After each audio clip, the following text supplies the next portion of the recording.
We had many good holidays in Spain, particularly when the children were young, and we've continued to visit ever since.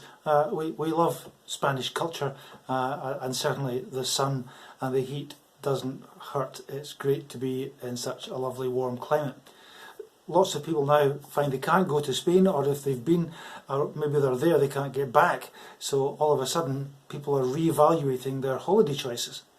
But you know, as in the advent of these cheaper package holidays, 60s, 70s, 80s onwards, tens of thousands of people, particularly from Scotland, loved to go to Spain.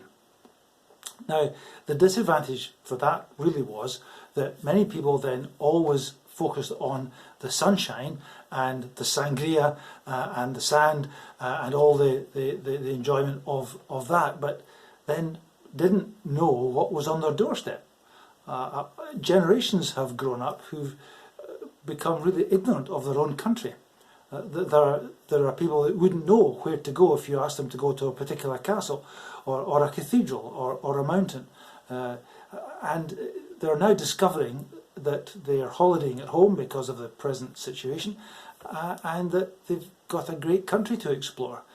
Okay, weather, midges, maybe not so good, but nonetheless, lovely, lovely sights to see, and it's on our doorstep. None of the hassles of the airport and all the travel and the expense of all of that. So it's good that people are discovering that and finding out for themselves.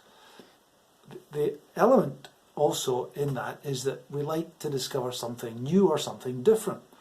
And people will make TV programs and they write books about hidden gems, about secret treasures, about the unknown countryside. And it's always intriguing to read it and to watch and to think you're learning something that other people don't know about. It's a wee bit of a secret, or at least waiting to be discovered, and you're one of the first. But even close by, it's nice to discover something you didn't really know about. I've lived in this area, Kirkcaldy, for over 40 years, and only recently, just a few months ago, for the first time, climbed the Bin. Now, for those who don't know, the Bin is the hill just behind Burnt Island, and it's got a lovely steep escarpment. It's quite a steep peak to get to the top, so you get out of breath. And from the top, you get a panoramic view up to the bridges, across to the Pentlands, north to the Lomans and beyond to the Central Highlands, and of course the whole of Fife spread out. It's lovely. All this time, I hadn't realised what a treasure it was, what a great place it was to visit. The Masbiden at the back of Falkland Hill. There's lots of local places.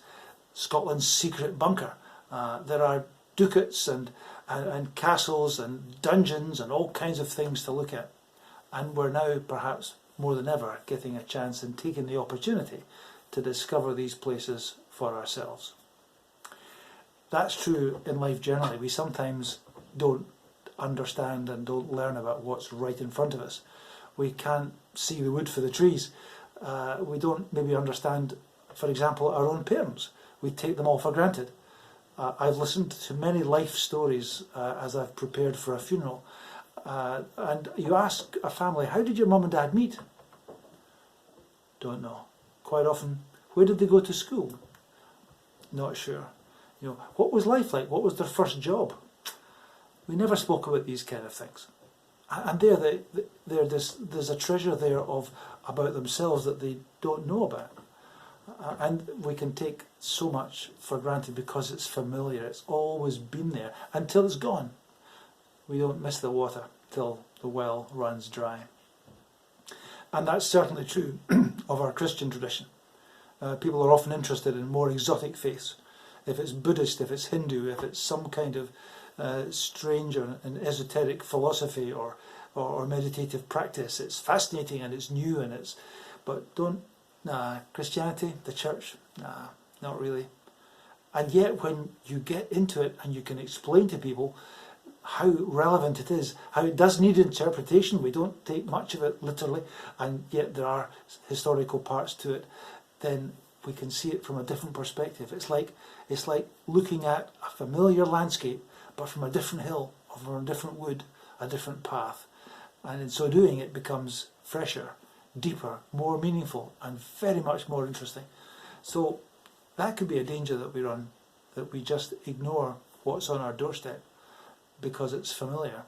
So let's discover the gems that are right there with us in our culture, the Christian faith, the Christian church, and indeed our own history and who we are. Lots of gems to be discovered that are right there for us.